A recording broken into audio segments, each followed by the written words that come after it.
Imagine yourself as a dentist in Munich during that pivotal year, a professional who spent 20 years refining his craft and building a life of quiet stability.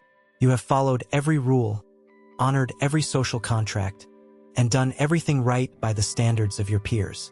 Your portfolio was the envy of the neighborhood. A modest but sturdy apartment building on Schillerstrasse, a substantial savings account at Bayusche Vines Bank intended to fund a dignified retirement, and a private reserve of gold coins, Reichsmarks, and government bonds.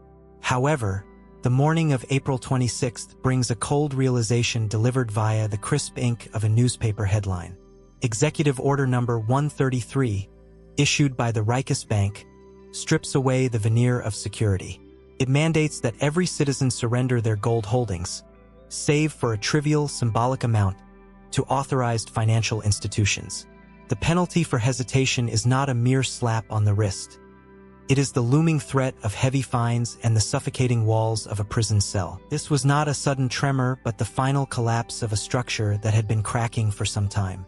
Your savings account had already been frozen twice in the preceding 18 months, turning your life's work into a series of digital ghosts you could see but never touch.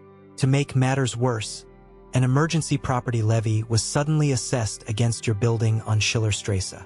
This tax did not exist 6 months ago.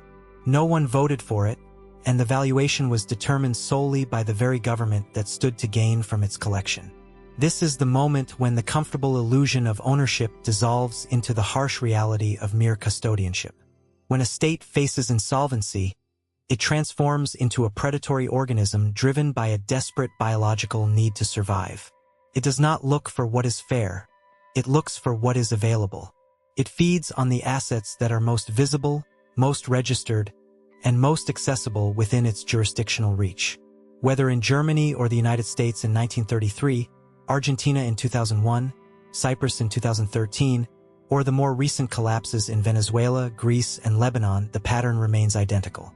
Legality is rewritten in the heat of a crisis, and the only wealth that remains yours is that which is architecturally designed to resist the physics of administrative seizure. The fundamental misconception regarding state-driven asset seizure is the cinematic image of soldiers knocking on doors or the dramatic physical confiscation of private property.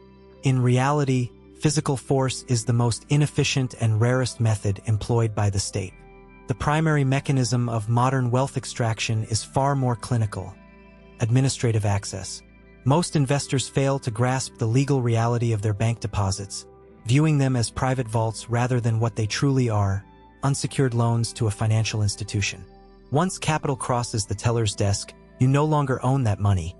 You own a claim, a digital representation on a screen governed entirely by the jurisdiction's regulatory framework.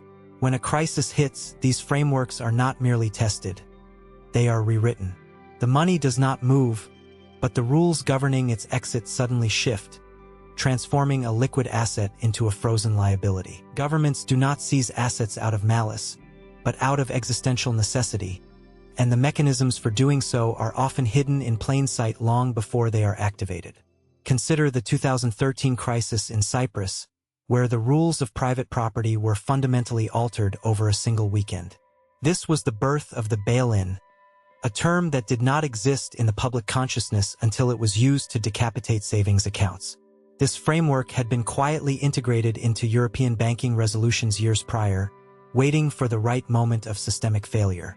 Above the €100,000 threshold, the carnage was absolute. At Laiki Bank, depositors lost nearly every cent of their uninsured capital, while those at the Bank of Cyprus saw 47.5% of their wealth vanish into forced conversions.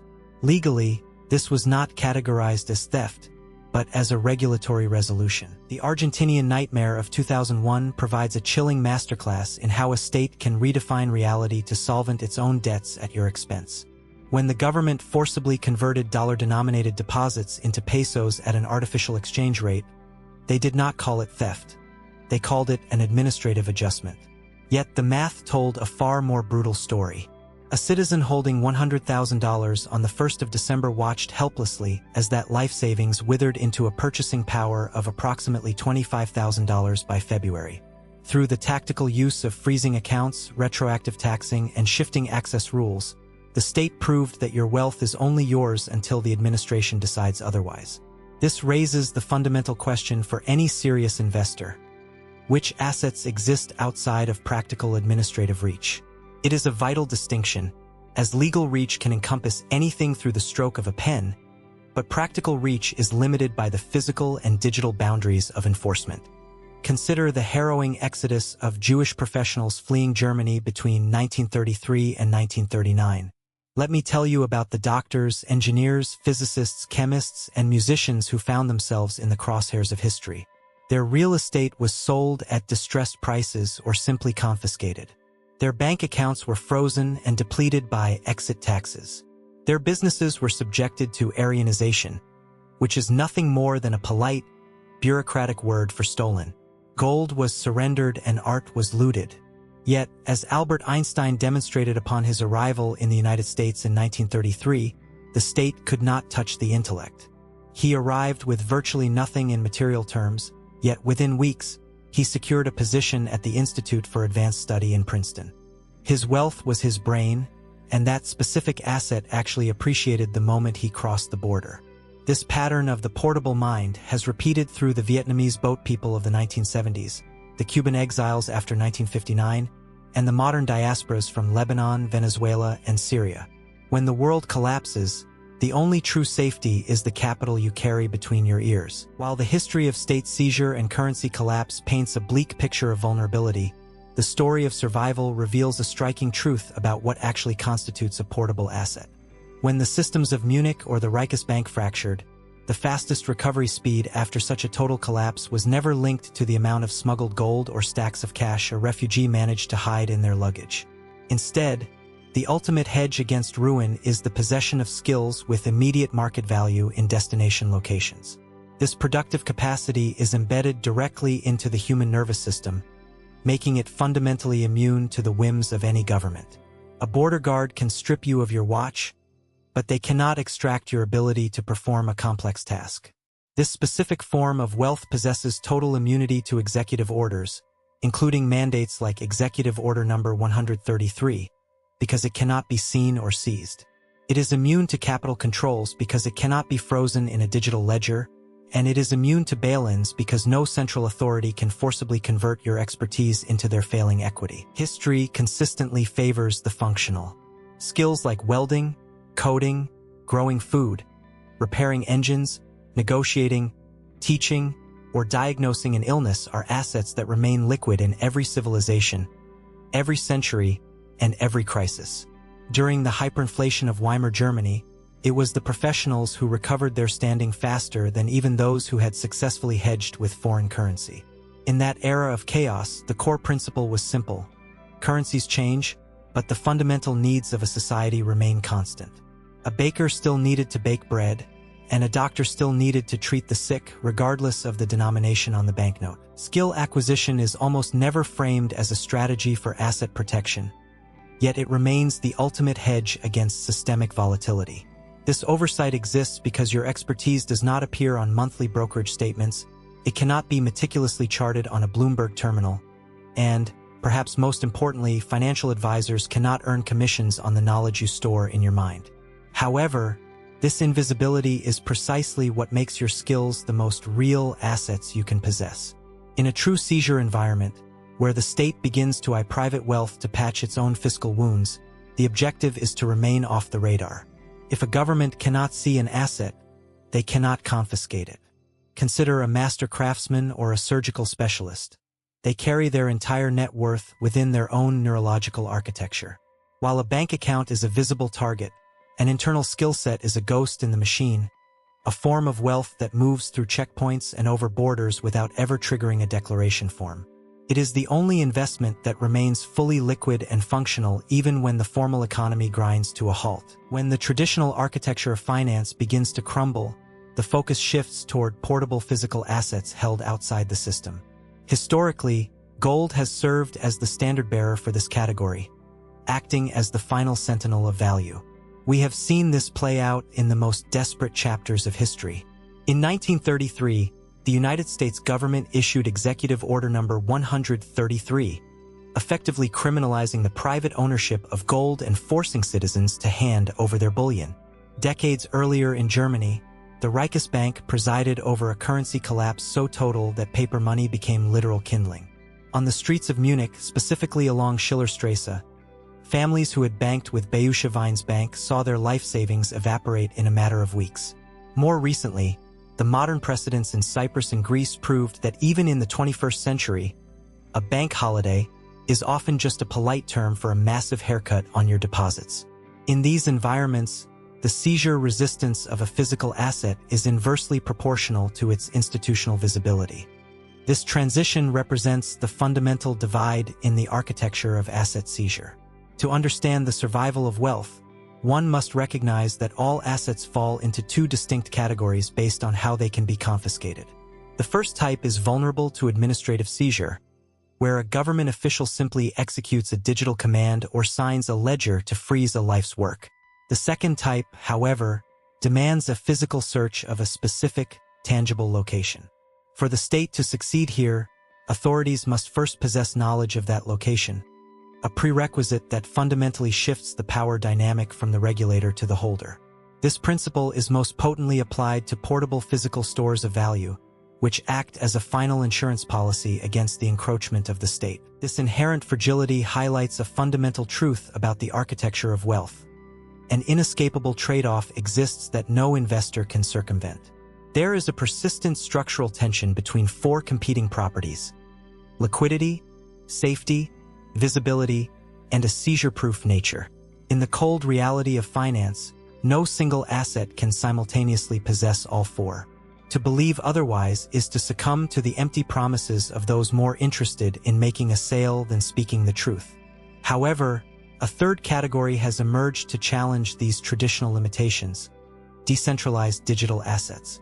This asset class did not exist before 2009, yet its arrival has altered the financial calculus in ways that are truly unprecedented. The structural advantages of this arrangement are profound.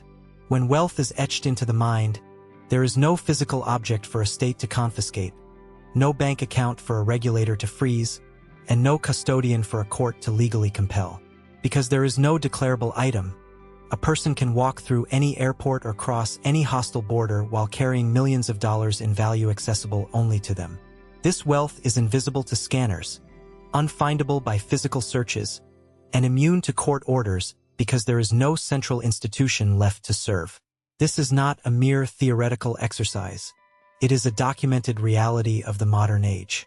We have seen Chinese citizens use memorized phrases to slip past rigid capital controls, and Afghan citizens, following the Taliban takeover in August 2021, bypass frozen traditional banking channels to access funds that neither the Taliban, the United States, nor any international body could touch. Beyond market fluctuations lies a deep technical and operational risk.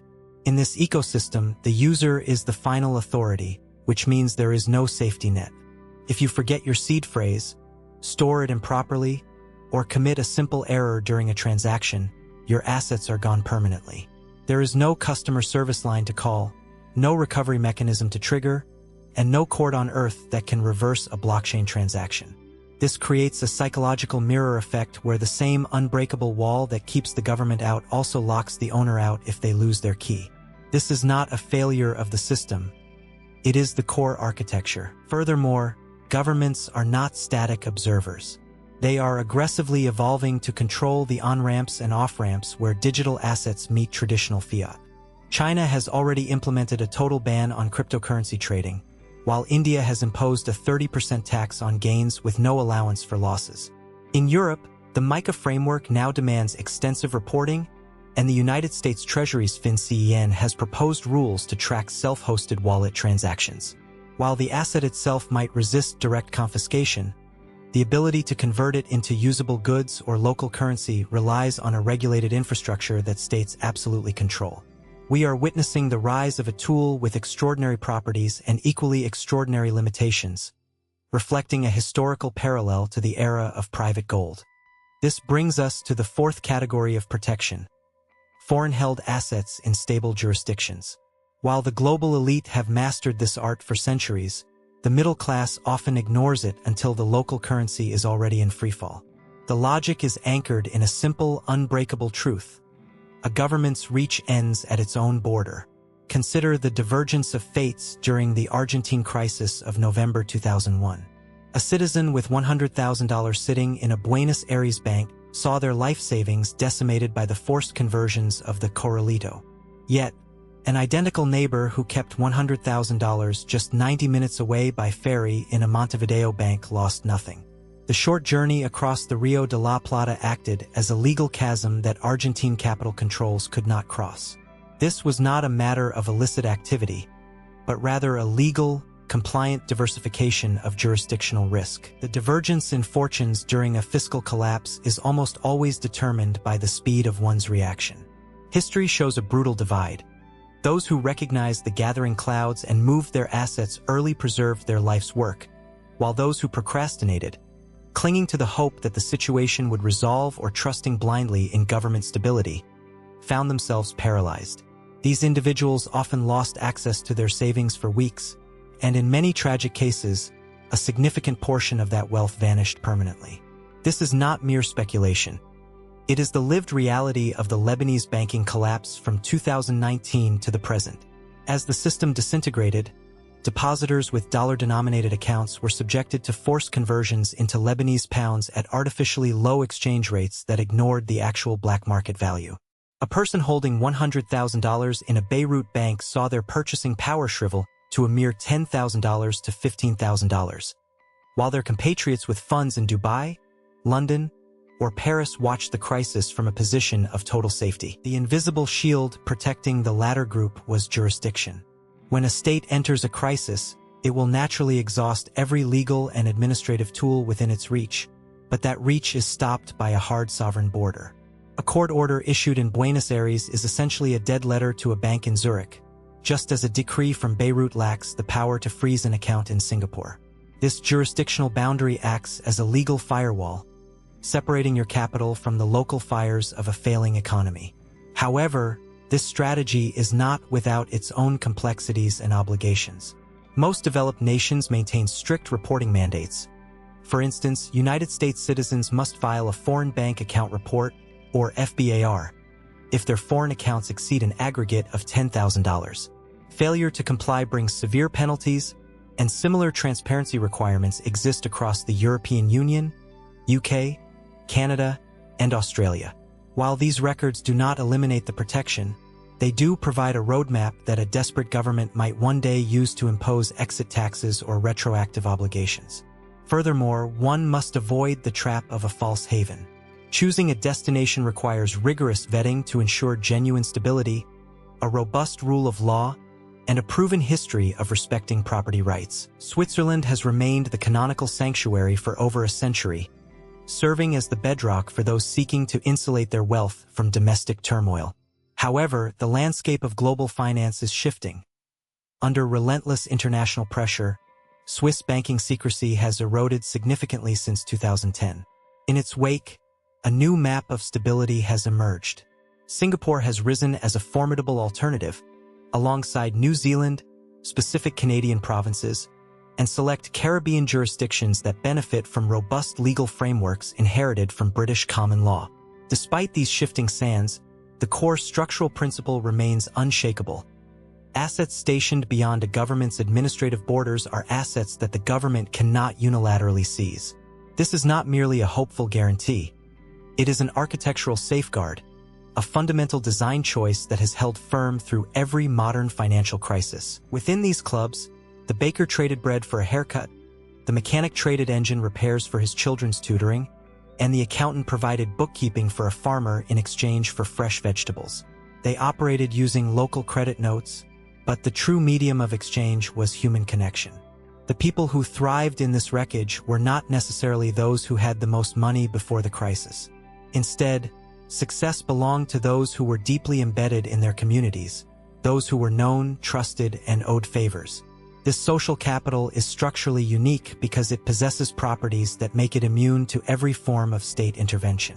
You cannot freeze a relationship. You cannot impose capital controls on trust. You cannot bail in a reputation. The historical evidence for this is staggering and goes back much further than modern bank runs. When the formal Soviet economy disintegrated almost overnight in 1991, the people who survived the transition were those with extensive Blat networks. Blat was a sophisticated Russian system of informal connections and reciprocal favors that had functioned in the shadows of the Soviet bureaucracy for decades. Those who relied strictly on the formal system, clinging to state salaries, pensions, and government-distributed goods, were utterly devastated. Similarly, in post-war Germany between 1945 and the 1948 currency reform, the Trümmerfrauen or rubble women cleared destroyed cities by organizing informal mutual aid networks. They shared food, labor, and childcare through structures that possessed no financial accounts and no taxable assets. They relied on pure social capital to keep millions of Germans alive during a period of total institutional vacuum. This pattern is a universal constant in every disaster, whether natural or financial. Following Hurricane Katrina in 2005, studies revealed that the single largest predictor of survival and recovery speed was not personal wealth, insurance coverage, or government aid, but rather social connectedness. Those with strong community ties were rescued faster and rebuilt sooner than isolated wealthy individuals. It is critical to think about what this means for the question we are examining today. In a financial collapse, a government will attempt to seize or freeze every administratively reachable asset. It acts as a cornered predator, not out of inherent evil, but because an insolvent entity must consume whatever is within its immediate reach to sustain its own existence. There is, however, a reality that should deeply unsettle any modern observer. For decades, life in developed Western economies has been characterized by the systematic erosion of this very capital. As documented exhaustively by Robert Putnam in his 2000 work, Bowling Alone, the pillars of communal life have crumbled since the 1960s. Church attendance, union membership, participation in civic organizations, and even informal traditions like dinner parties or neighborhood socializing have declined dramatically. By 2024, the average American possesses fewer close friends and fewer community ties than at any point in recorded history. This creates a terrifying structural trap. The very societies most vulnerable to a crisis of unsustainable sovereign debt are inhabited by a population that is both financially exposed and socially isolated. They hold their wealth in the forms most vulnerable to state capture, while their secondary safety net, the community, has withered to nothing. When a government becomes fiscally desperate, it does not need to know where you live or what you look like. It only needs to know where your assets sit within the administrative graph. If your wealth is stored in a bank, it is visible. If your property is registered with the state, it is visible. If your income flows through an employer or your investments reside in a brokerage, they are visible. Confiscation is not merely a product of political will. It is a mathematical formula where seizure equals visibility plus administrative access. Both are strictly required. To visualize this, consider the three pillars of defensive positioning. There are assets that are visible but unreachable, such as those in a foreign jurisdiction. There are assets that are reachable but invisible, such as physical items in your direct possession. And finally, there are assets that the state can neither see nor reach, which is the unique domain of knowledge, skills, and social capital. The 5 categories of preservation I have outlined are not a simple portfolio or a traditional investment strategy. They are a taxonomy of everything that falls outside the administrative graph. History demonstrates repeatedly, and without a single exception, that when a government enters a true fiscal crisis, it harvests every resource inside that graph while failing to touch what remains outside it. This has nothing to do with the morality of good versus bad governments. Instead, it is a clinical observation of how insolvent institutions behave. An insolvent entity, whether it is a government, a corporation, or a pension fund, will consume any accessible resource to ensure its own survival.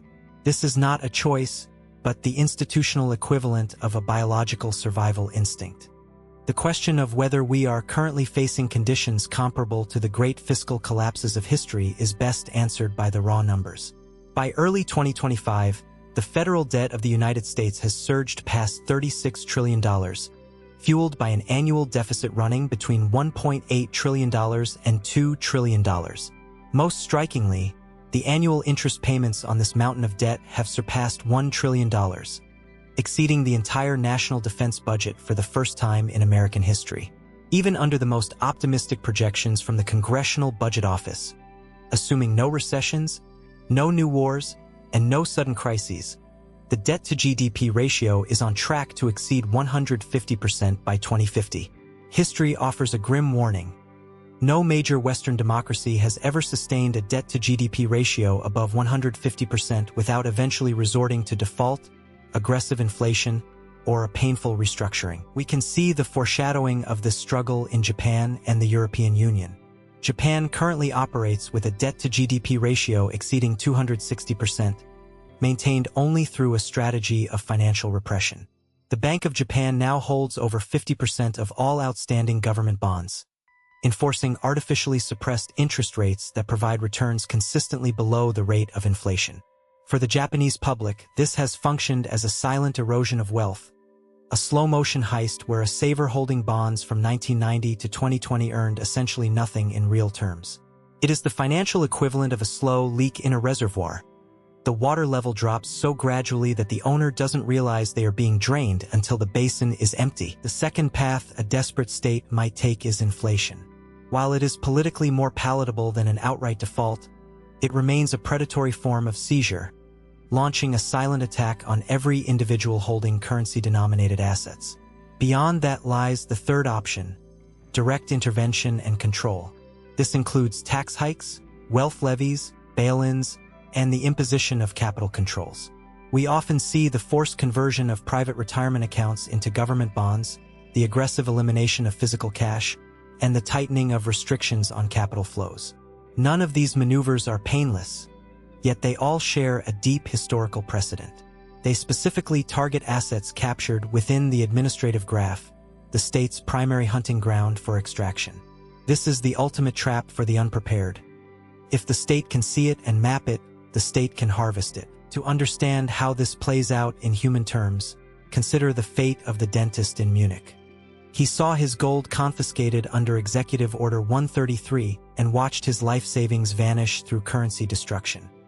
His real estate was bled dry by emergency levies, and his government bonds became worthless pieces of paper from a regime that would cease to exist entirely within 12 years. However, this dentist had options. Because he spoke French, he could navigate other worlds. Because he maintained professional ties with colleagues in Zurich and held a small reserve in a Geneva bank account, he was not trapped by a single border. He had invested in his own surgical skills and mastered the latest techniques, ensuring his intellectual capital was portable. Within his own community, he was known as a reliable man, someone neighbors could trust. There is a persistent generational fallacy that leads people to believe they are somehow exempt from the historical patterns governing those who came before them. Most citizens choose to store their hard-earned wealth in the most convenient, conventional, and institutionally endorsed forms available, assuming that the familiar path is also the most secure. However, a cold assessment of the past reveals that convenience and safety are rarely allies. In fact, they are often opposites. Storing wealth in the most accessible systems is like attaching a beacon to an anchor. While it makes daily life easier, it tethers your capital to the very institutional infrastructure that a government controls and can, therefore, easily seize. This is the hard truth discovered by the dentist in Munich, the depositor in Cyprus, the saver in Argentina, and the account holder in Beirut. The vital question is not if these patterns will repeat, but rather what assets you possess that exist outside the administrative graph when they do. This analysis does not seek to predict the future, but to dissect the past, because the historical record has already provided the autopsy reports for nearly every financial failure we might encounter. While mainstream financial outlets often ignore these fractures because the reality of them is inconvenient, a deeper study allows one to understand the machine rather than be processed by it. The individuals who recognize these systems early do not succumb to panic. They move to a position of strength. This transition starts with a willingness to look at the documented patterns of history before they become relevant in ways that nobody predicted, and before the fractures in the current system finally become fault lines. Knowing what almost nobody else knows is the first step in moving beyond the administrative graph.